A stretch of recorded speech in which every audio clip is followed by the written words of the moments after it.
दोस्तों, एक चमत्कृत करने वाली व्यंग कथा पेश कर रहा हूं।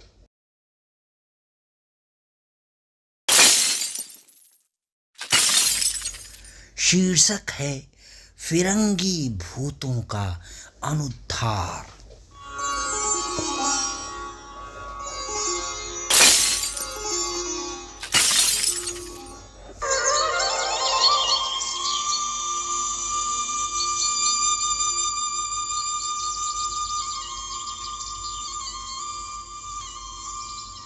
मित्रों, अपने भूत प्रेत प्रधान देश भारत में मैंने कई वर्षों से भूत विद्या सीखी है। ओझाओं और अवघड़ों के सानिध्य में और उनमें से कई सिद्ध गुरुओं से प्रशिक्षा दीक्षा लेकर आज मैं इसमें इतनी पारंगतता हासिल कर चुका हूँ कि भूत प्रेतों को मैं वैसे ही हाँक लेता हूँ जैसे गडेरिए भेड़ों को हाँक लेते हैं। वैसे तो देश में ऐसे संत फकीरों की कमी नहीं है जो जिंदा इंसानों को बड़ी आसानी से प्रेत में तब्दील कर देते हैं, बाकायदा उनकी बलि चढ़ाकर।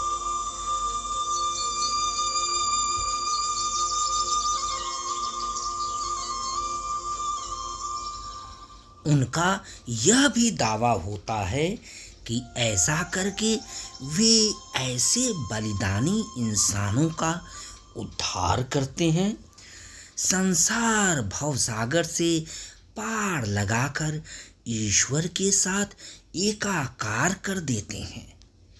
लिहाजा मैंने पृथ्वी के चारों ओर मंडराती ऐसी कितनी ही प्रेतात्माओं का इंटरव्यू लिया है, जिससे यह प्रमाणित होता है कि वास्तव में ऐसी सभी आत्माओं का उद्धार नहीं हो पाता है। मैंने उनमें से कईयों को दोबारा मानव शरीर में जाने के लिए बेहद व्याकुल पाया है। सो मैंने यह तय किया कि मैं अपने तांत्रिक बल से उन्हें मानव शरीर में प्रवेश कराऊं और उसमें पहले से रहने वाली आत्मा को कुछ समय के लिए स्वच्छंद ब्रह्मांड में विचरण करने के लिए मुक्त कर दूं। वैसे तो आप सभी अच्छी तरह जानते हैं कि कुछ लोगों पर भूत आ जाते हैं, लेकिन ये भूत कर्म कांडों के द्वारा सहजता से भगाए भी जा सकते हैं। इंसान पर इस तरह आने वाले भूतों से उसे बड़ा कष्ट भी होता है, क्योंकि शरीर में पहले से रहने वाली आत्मा शरीर पर कब्जा जमाने वाली प्रेतात्मा की दखलंदाजी को कभी स्वीकार नहीं करती है। पर मेरी विद्या इसके विपरीत है। मैं अपने तंत्र मंत्र के बल से ब्रह्मांड की पीड़ित आत्माओं को जीते जागते मानव शरीर में प्रवेश दिलाता हूँ। इस प्रकार जहाँ आम जन धारणा के अनुसार शरीर को छोड़ने के बाद आत्मा का उद्धार माना जाता है, शरीर में प्रेतात्मा के प्रवेश को आत्मा का अनुद्धार माना जाता है। मैं आत्मा के इसी अनुद्धार पर कई सालों से प्रायोगिक रूप से रिसर्च कर रहा हूँ, जिसमें मुझे रिकॉर्ड सफलता भी मिली है।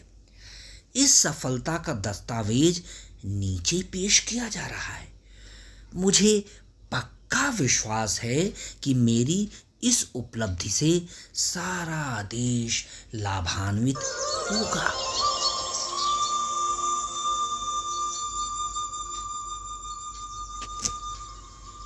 सुबह सुबह मैं वॉकिंग स्टिक ठकठकाते हुए मॉर्निंग वॉक पर निकल रहा था तो मुझे बेहद ताज्जुब हुआ कि आज दुर्घटनाओं में मारे गए लोगों की आत्माओं के बजाय चुनिंदा नामी गिरामी ऐतिहासिक व्यक्तियों की आत्माएं ही नजर आ रही थीं और वो भी ऐसी आत्माएं जो अंग्रेज हुक्मरानों की थीं। यूं तो मेरा मूड हो रहा था कि मैं आज कुछ ऐसी स्त्रियों की आत्माओं का हाल चाल लूं जिनका गाहे बगाहे बलात्कार से उपकृत करने के बाद पार्कों या झाड़ियों में मजे से निपटा दिया गया था, पर नज़ारे से आम आत्माएं गायब थीं जिनमें से मैं ऐसी आत्माओं को छांट बटोर सकूं।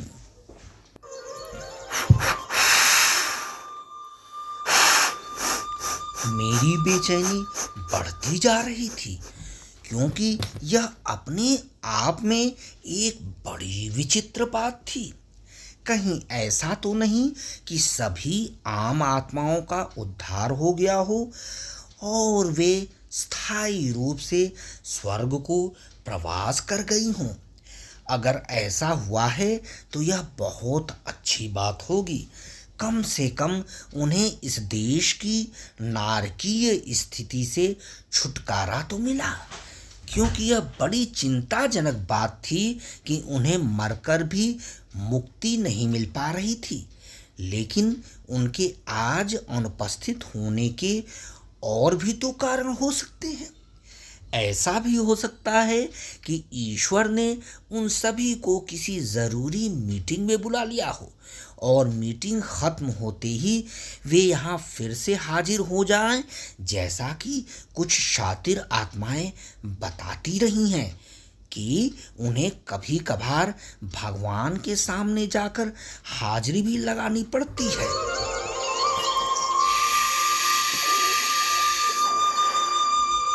जब मैंने अजीबो गरीब मना स्थिति में अपनी वॉकिंग स्टिक का रुख कर्जन रोड की ओर किया तो दूर गोल चक्कर के पास एक अंग्रेज किस्म की आत्मा कोई जादू टोना करने के अंदाज में एक पत्थर का गोल गोल चक्कर लगा रही थी। मुझे आश्चर्य का ठिकाना नहीं रहा। इस कौतूहल का एक बड़ा कारण यह था कि 15 अगस्त 1947 की आधी रात को ही अंग्रेजों की सारी आत्माएं यहाँ से इंग्लैंड को कूच कर गई थीं। उनका इस तरह कूच करना भी तर्कसंगत था। उन्हें यह यकीन हो गया था कि हिंदुस्तानियों को सत्ता सौंपे जाने के बाद उनकी अहमियत कम हो जाएगी और दूसरे यह कि उनकी मूल प्रजाति के लोगों का इस देश में अभाव होने के कारण यहाँ उनके द्वारा अपना बसेरा बनाना फिजूल होगा, क्योंकि सारे माल पानी पर तो हिंदुस्तानियों और वह भी हिंदुस्तानी नेताओं का हक होगा।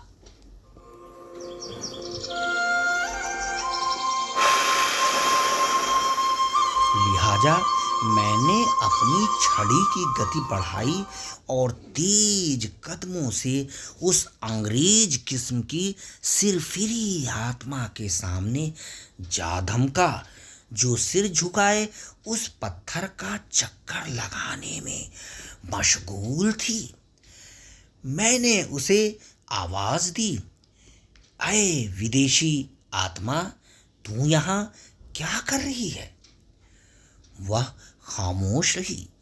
जब मुझे लगा कि वह जानबूझकर मेरी बातों को अनसुनी कर रही है तो मैंने उसे लगभग डपटते हुए कहा, अगर तू मेरे पूछने का तुरंत जवाब नहीं देगी तो तुझे इसका बहुत बुरा खामियाजा भुगतना पड़ेगा। वह सिर झुकाए हुए कुछ भुनभुनाई और फिर चक्कर लगाने लगी। मैं गुस्से से बेकाबू होकर चीख उठा, मैं तुझ जैसी न जाने कितनी आत्माओं की योनि बदल चुका हूँ। अपनी विलक्षण ताकत से उन्हें मानव शरीर में प्रवेश दिलाकर इस देश के राजनीतिक, धार्मिक और सामाजिक तापों को झेलने के लिए मजबूर कर चुका हूँ।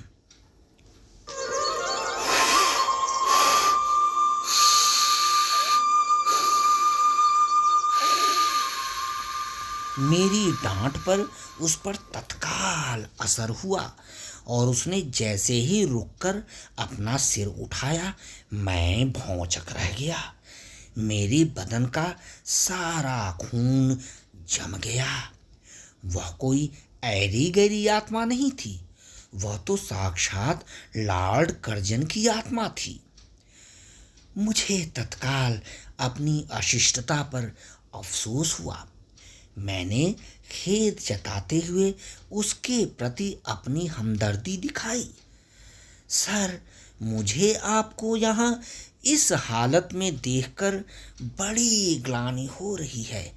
आप बैकुंठ से हिंदुस्तान कब पधारे और आप इस तरह चक्कर क्यों काट रहे हैं?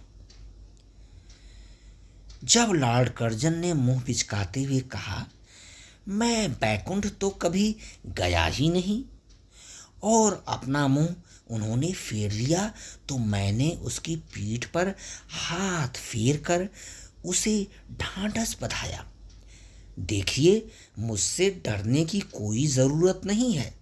मैं यहाँ होने वाली सारी बातें मीडिया वालों से गुप्त रखूँगा और आपकी मौजूदा कबाहट को भरसक दूर करने की कोशिश करूँगा। वो कैसे? उसके सवाल में खुशी का भी कुछ अंश था। मैंने कहा, वो ऐसे कि मैं तप साधना से ऐसी क्षमता प्राप्त कर चुका हूँ कि मैं प्रेतात्माओं के दुखों का भी निवारण कर सकता हूँ।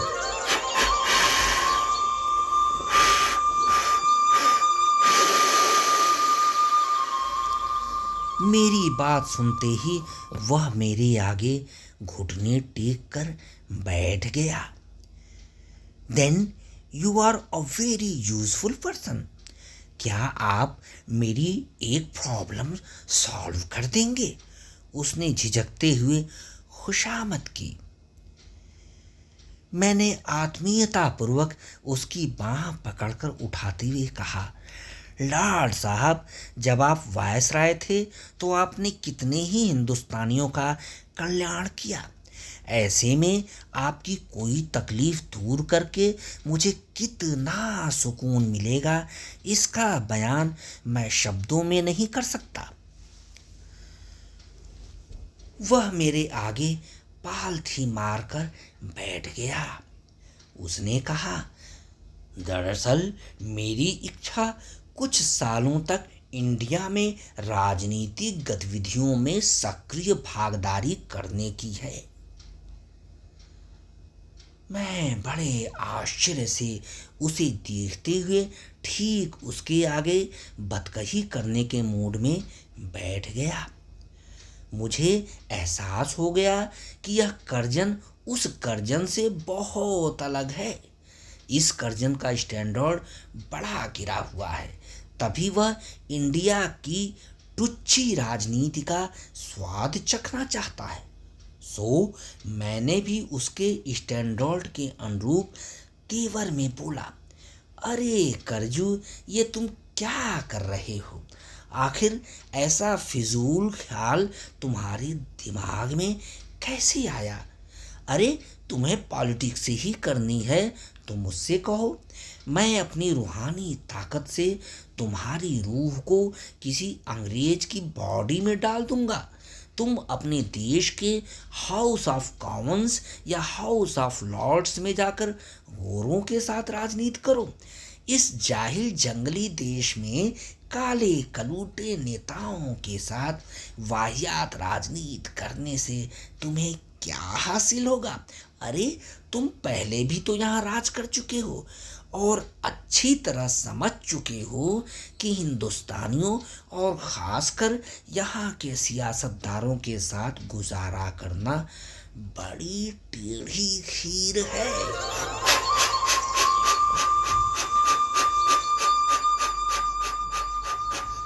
उसने मेरे मुंह पर हाथ रख दिया। बस मुझे एक चांस दे दो डियर ब्रदर, बड़ा एहसान होगा। मैं समझ गया कि करजन की आत्मा ने जो ठान लिया है वह उसे करके ही दम लेगी। अब उसे मधुमक्खी के छत में हाथ डालने से कोई नहीं रोक सकता।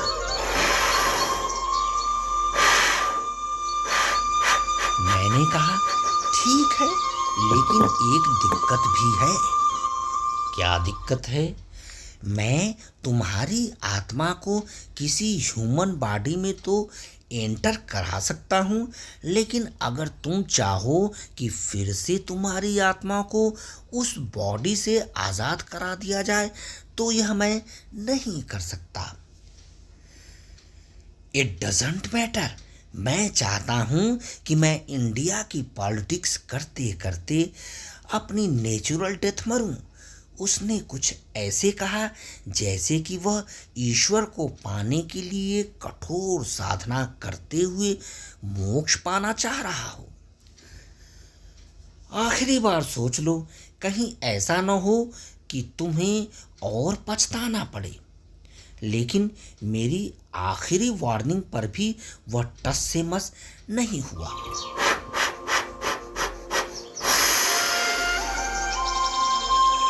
उसके बाद मैंने करजन की आत्मा को दिल्ली के एक ऐसे चौधरी खानदान से रिश्ता रखने वाले युवक के शरीर में डाल दिया जो कई दशकों से हिंदुस्तानी पॉलिटिक्स में शातिर रहा है।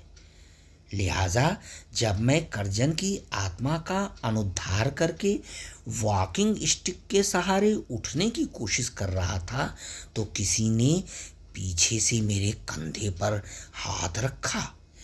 मैंने पीछे मुड़कर देखा तो मैं अवाक रह गया। साक्षात लॉर्ड कॉर्नवालिस अपनी 6.5 फुट्टी देह लेकर खड़े थे। मैंने अपनी आंखें मलते हुए उन पर दोबारा निगाह डाली तो यकीन हुआ कि उनकी आत्मा मुझसे कुछ गुजारिश कर रही है। मुझे बेहद अचंभा हुआ कि वह आत्मा हिंदुस्तानी स्टाइल में हाथ जोड़कर मुझे नमस्कार कर रही है।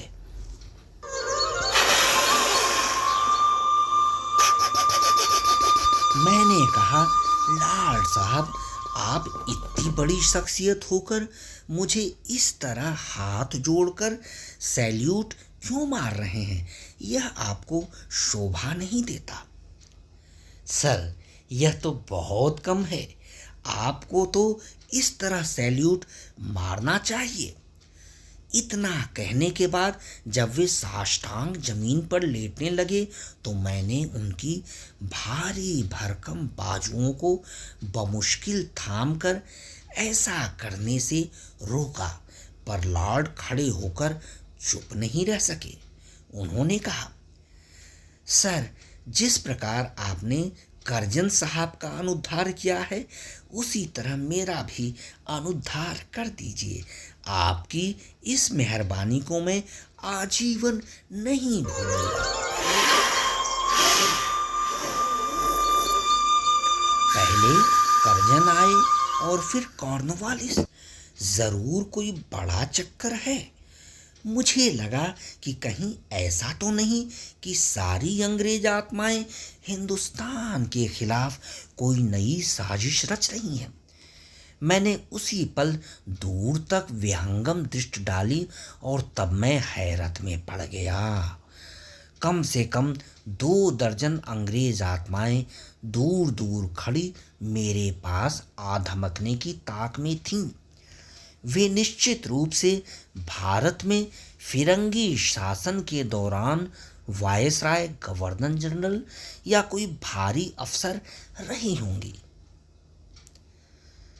तदनंतर जब मैंने कार्नवालिस की आत्मा का जायजा घूर कर लिया तो देखा कि वह सिर से पैर तक पसीने पसीने हुई जा रही है।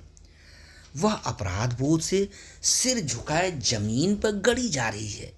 मुझे यकीन हो गया कि इस बार अंग्रेज आत्माएं हिंदुस्तान के खिलाफ कोई गहरी चाल चल रही हैं। मैंने अपना तेवर बदलते हुए कॉर्नवालिस को धमकाया, मिस्टर करन, आखिर तुम सभी इंडिया में दोबारा क्यों आना चाहते हो, और वह भी किसी साधारण नागरिक की तरह नहीं।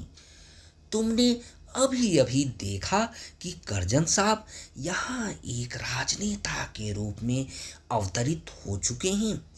इस बात की गांठ बांध लो कि अब इस देश में तुम्हारा सिक्का जमने वाला नहीं है। सर, आप गलत समझ रहे हैं। हमारा ऐसा कोई इंटेंशन नहीं है। दरअसल हम तो यहाँ हिंदुस्तानी के रूप में पैदा होना चाहते हैं।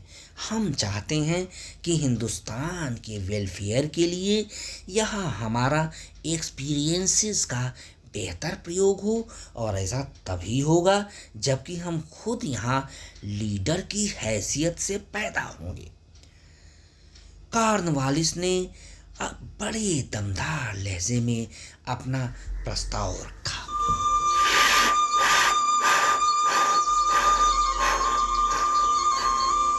मैं बेहद सोच में पड़ गया। अगर कॉर्नवालिस सही फरमा रहा है तो ऐसा इस देश के हित में ही होगा। यूं भी देश की मौजूदा राजनीति बड़ी खतरनाक होती जा रही है। भ्रष्टाचार करना नेताओं की जन्मजात प्रवृत्ति बन गई है। बल्कि यूं कहना चाहिए कि राजनीति मुट्ठी भर सेठों का एक बड़े मुनाफे वाला उद्योग धंधा बन गया है। हिंदुस्तान के लाठी बल्लम और गोला बारूद की भाषाएं बोलने वाले गुंडे गुर्गे अपने बच्चों की बेरोजगारी दूर करने के लिए उन्हें बड़े नेम धर्म से राजनीतिक हथकंडों के पाठ पढ़ा रहे हैं। ऐसे में अनुशासन प्रिय और सख्त मिजाज वाले अंग्रेज शासकों की दखलंदाजी जायज़ होगी। कम से कम ऐसे दो अंग्रेजों यानी करजू और करन को तो हिंदुस्तानी राजनीति में प्रवेश दिलाया ही जा सकता है, जिनका पॉलिटिकल बैकग्राउंड जन कल्याणकारी रहा हो। सो मैंने करन की सिफारिश को स्वीकृति देते हुए उसकी आत्मा को भी एक युवा राजनीतिक खिलाड़ी में डाल दिया। पर यह क्या, जब मैं कॉर्नवालिस की आत्मा का अनुद्धार करने के बाद बंद आंख मॉर्निंग वॉक खत्म करने की सोच रहा था कि तभी मुझे कुछ ऐसा भान हुआ कि कुछ भौरे मेरे इर्द गिर्द गुनगुना भुनभुना रहे हैं। बहरहाल आंखें खोलते ही मैं लगभग डर सा गया। दरअसल यह भौरों की गुनगुनाहट नहीं थी, प्रेतों की आपसी बदकशी थी, वह भी फिरंगी प्रेतों की।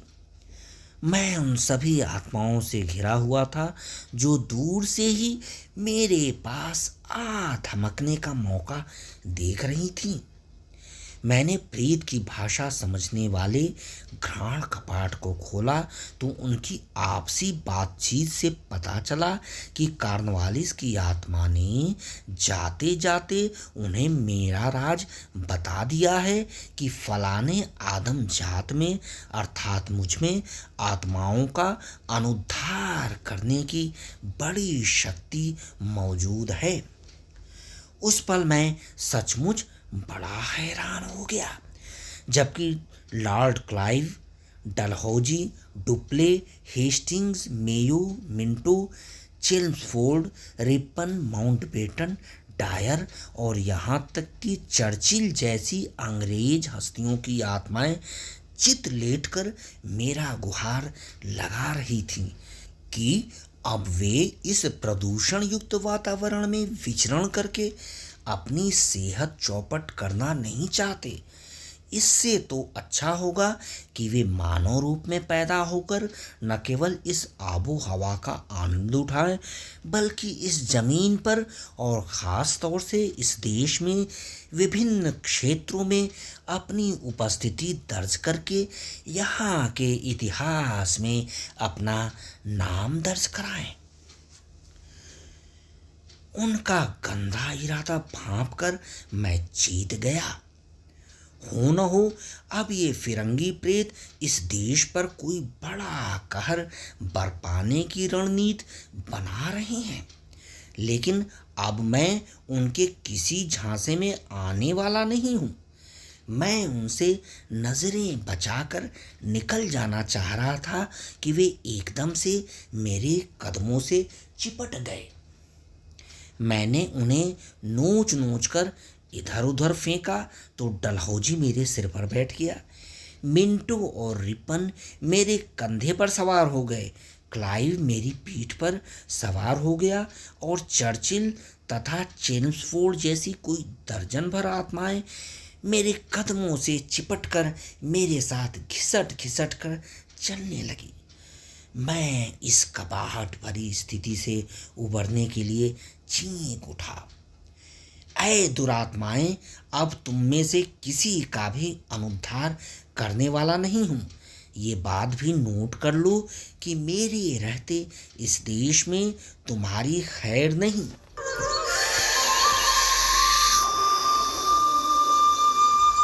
पर वे बेहद मर्म भेदक रुदन में गिड़गिड़ाने लगी। वे बारी बारी से मुझसे कातर याचना करने लगी। सर, अब मेरी भंवर में फंसी नैया को आप ही किनारे लगा सकते हैं। मैं इस देश में जन्म लेकर अपने पापों का प्रायश्चित करना चाहता हूँ, बाकायदा हिंदुस्तानियों की सेवा करके। डलहौजी ने अपने रुंधे गले से हाथ जोड़कर सिफारिश की। मैंने कुपित होते हुए कहा, सेवा करके या उनका खून चूस कर? अरे दुल्लू, अब मुझे पढ़ाने चले हो?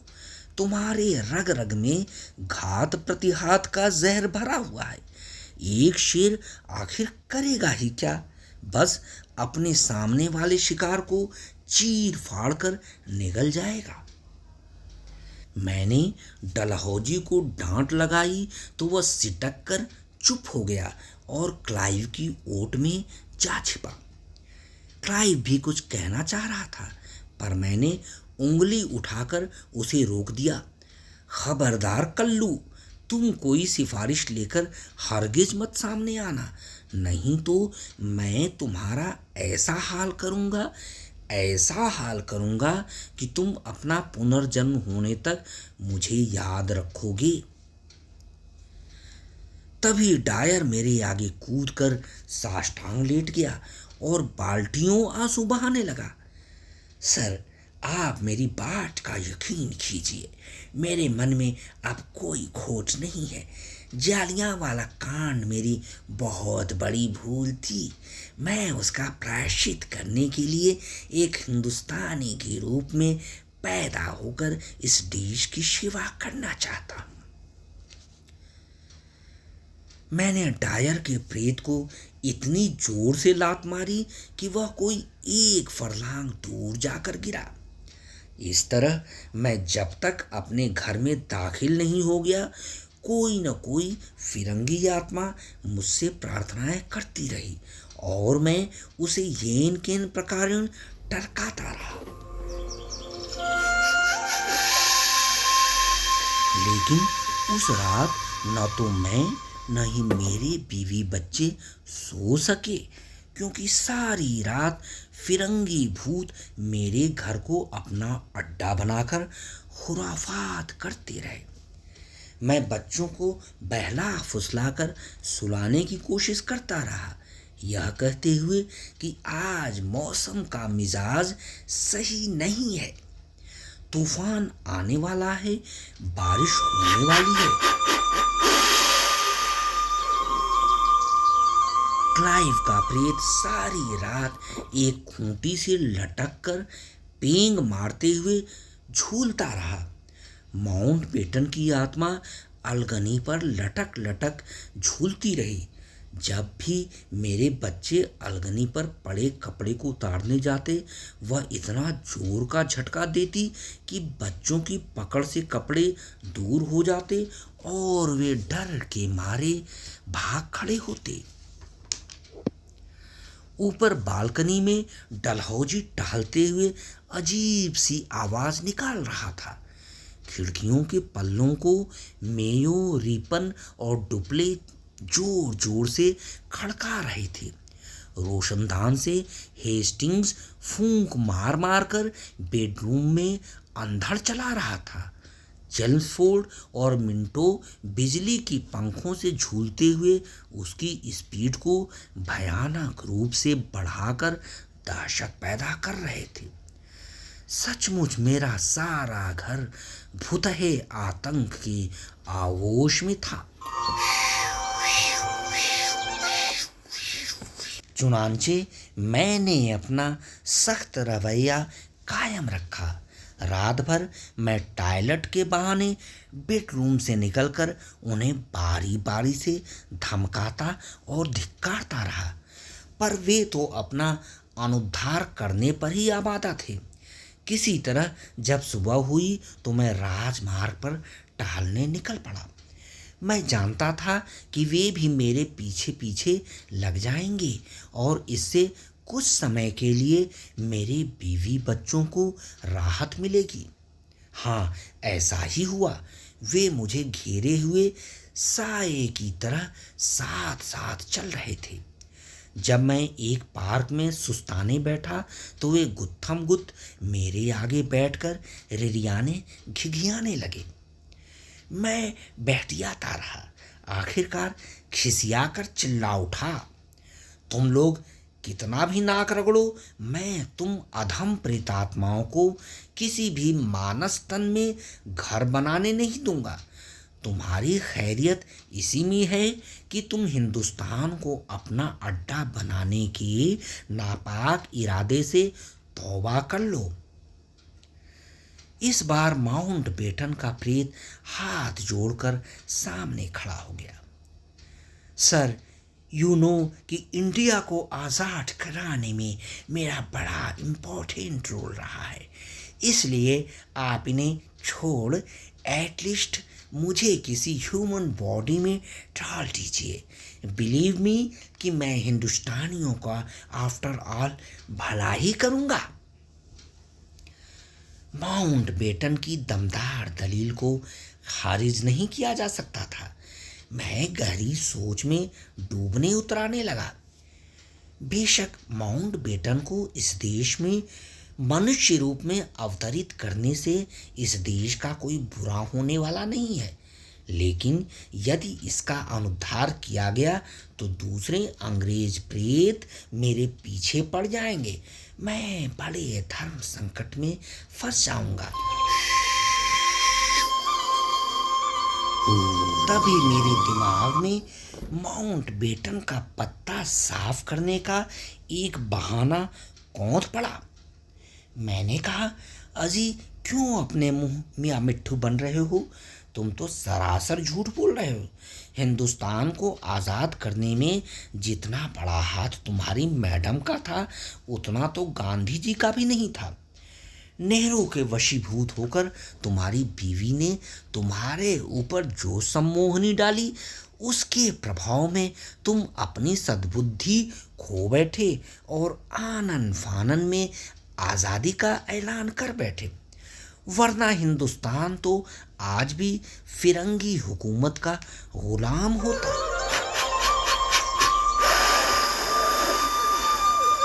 मेरी तोड़ का माउंटबेटन से कोई जवाब नहीं बन सका। वह बदमिजाज डलहौजी के पीछे खड़ा होकर भींगी बिल्ली सा मुझे टुकुर टुकुर देखने लगा। पर उसी पल कुछ ऐसा घटित हुआ कि जिसका अनुमान भी नहीं लगाया जा सकता था। मैं भयम से सहम सा गया। डलहौजी की आंखों से अंगारे फूट रहे थे और मुंह से जहरीली फुफकारें निकल रही थीं। मुझे कशी सी आने लगी। वह तू तू मैं और बलवा करने पर उतारू हो गया। उसकी मुट्ठियां भींच गई।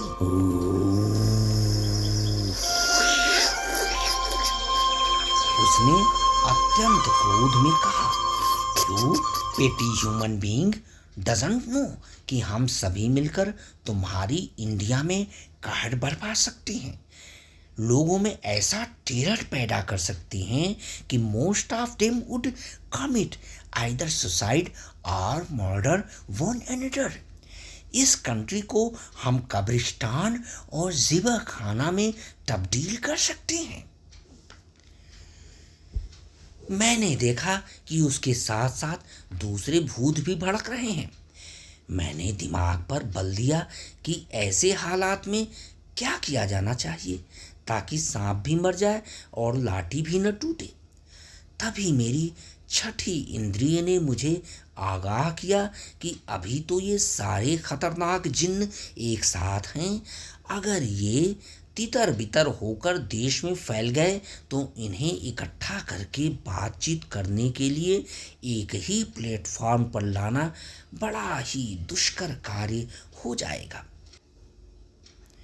ऐसे में मेरी भूमिका जानबूझकर खूंखार दहशतगर्द पैदा करने जैसी होगी, बल्कि ये दहशतगर्द उन आतंकवादियों से भी खतरनाक होंगे जिन्हें इस देश के नेता और दूसरे बड़े लोग अपनी अस्मिता और हिफाजत के लिए पैदा करके पालते पोसते रहे हैं।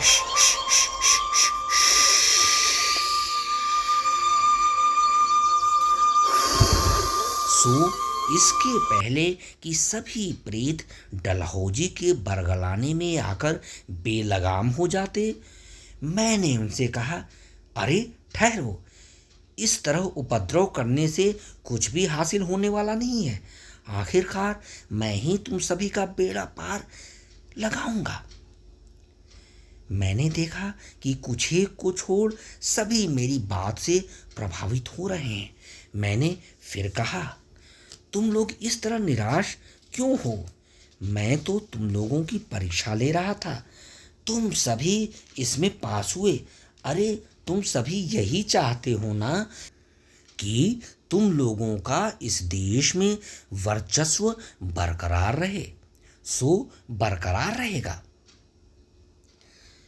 क्लाइव अपनी जिज्ञासा नहीं रोक सका। वो कैसे?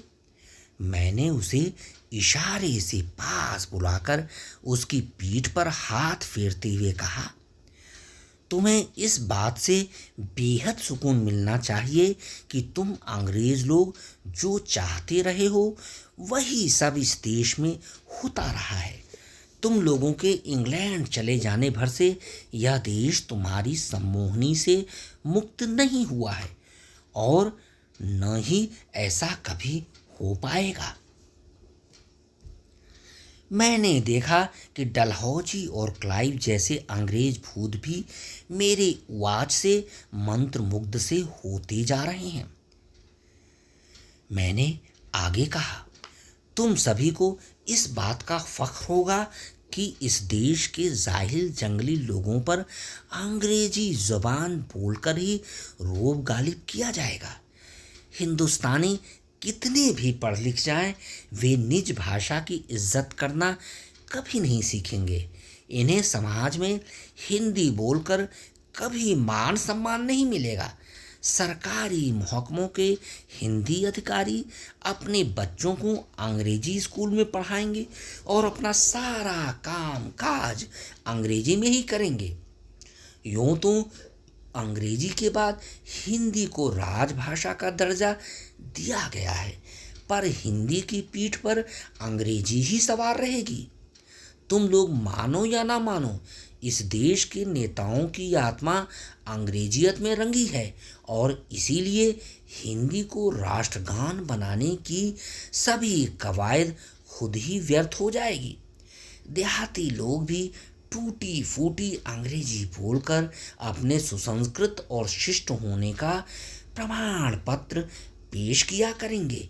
यहाँ के कुल शासक नेताओं में से जो 90% नेता अंगूठा छाप हैं, वे मंचों पर रटे रटाए अंग्रेजी भाषण बोलकर ही अपनी कुर्सी सलामत रखेंगे।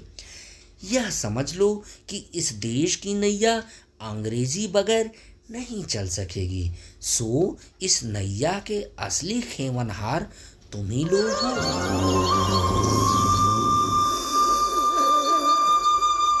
मैंने पाया कि मेरी बातों से मायूस मलिन अंग्रेज प्रेतों के चेहरे खिल गए हैं और उनका आयतन भी बढ़ता जा रहा है। जैसा कि अक्सर होता है कि किसी वजह से दुखी प्रेत का कद छोटा होता जाता है और सुखी प्रेत का शरीर बढ़ता जाता है। बेशक मैंने उनकी कमजोर नस पर हाथ रख दिया था। वे वास्तविक अंग्रेज शासकों के विपरीत खुशामद पसंद अंग्रेज प्रेत थे। मेरी प्रशंसा से उनमें से कुछ तो इतने ज़्यादा खुश थे कि ऐसा लग रहा था कि वे अभी उठकर झूमने नाचने लगेंगे। डायर की आत्मा तो लगभग थिरक ही रही थी। थिरकते हुए वह एकदम मेरे पास आ गई थी। तभी डलहौजी की आत्मा मेरे सामने कुछ कहने आधम की। सर, हम सभी को आपकी बात सुनकर बेहद सुकून मिल रहा है। अब आपसे एक अनुरोध है कि आप अपना आखिरी वादा पूरा कीजिए। आई मीन टू से कि अब हमारा अनुद्धार कर दीजिए। मैंने कहा, मैं तुम सभी की इच्छा जरूर पूरी करूंगा। वैसे तो मेरी बात से उनमें खुशी की लहर दौड़ गई थी, लेकिन मैं बड़ी सोच में पड़ गया। मैंने अपनी छठी इंद्रिय को फिर जागृत किया। उससे जो नया सुझाव मिला, मेरा मन खुशी से कुलाचे भरने लगा। मैंने कहा, मैं तुम सभी को हिंदुस्तान के बड़े बड़े राजभवनों और राजसभाओं में ही अवतरित करूंगा।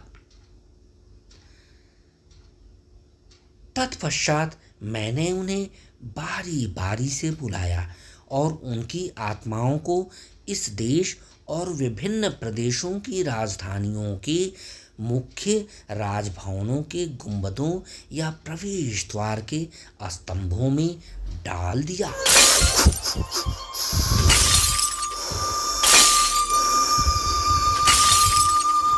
इस तरह मैंने उनकी आत्माओं को राजभवनों के खंभों में कैद कर इस देश को बड़े भारी संकट से उबारा है।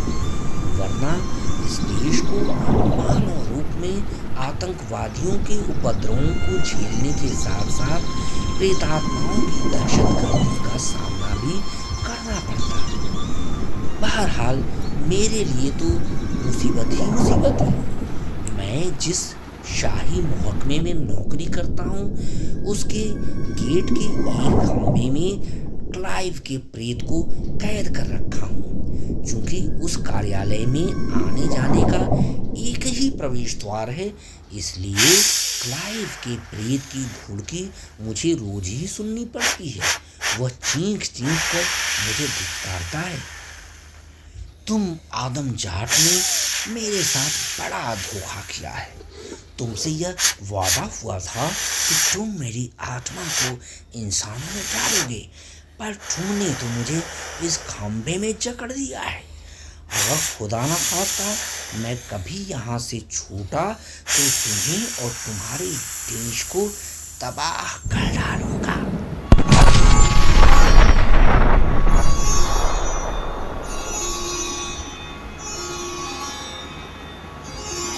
मित्रों, यह व्यंग कथा आपको कैसी लगी? इसमें बड़ा ट्विस्ट है और चमत्कार भी है। आपसे दिली गुजारिश है कि आप इस व्यंग कथा के बारे में अपनी टिप्पणियां देकर मुझे उपकृत अवश्य कीजिएगा तथा इस चैनल को सब्सक्राइब भी कीजिएगा। शुक्रिया।